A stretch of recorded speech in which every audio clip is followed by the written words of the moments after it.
لیے جا رہے. حج صرف مسلمانوں کی عبادت نہیں ہے, حج صرف ایک خاص قوم کی عبادت نہیں ہے. حضرت عبداللہ ابن مبارک حج کے لیے جا رہے تھے. جیسے آج حج ٹور جاتے ہیں, جاتے جاتے دیکھا ایک لڑکی مری ہوئی چڑیا اٹھا کر لے جا رہی تھی.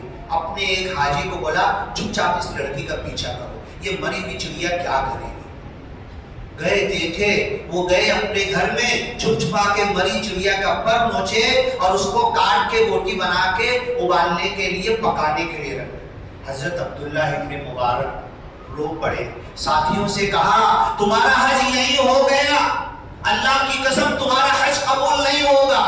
اگر ہمارے اس امت مسلمہ کی کوئی بیٹی مری ہوئی چڑیا لے جا کر اپنی بوڑھی ماں اپنے گھر والوں کو کھلائے گی, اللہ کی قسم ہمارا حج قبول نہیں ہوگا. عبداللہ ابن مبارک نے کہا 10 حج 100 حج 1000 حج, روزانہ ایک ایک پل ایک ایک گھنٹہ ایک ایک سیکنڈ تمہارا حج میں لکھا جائے گا.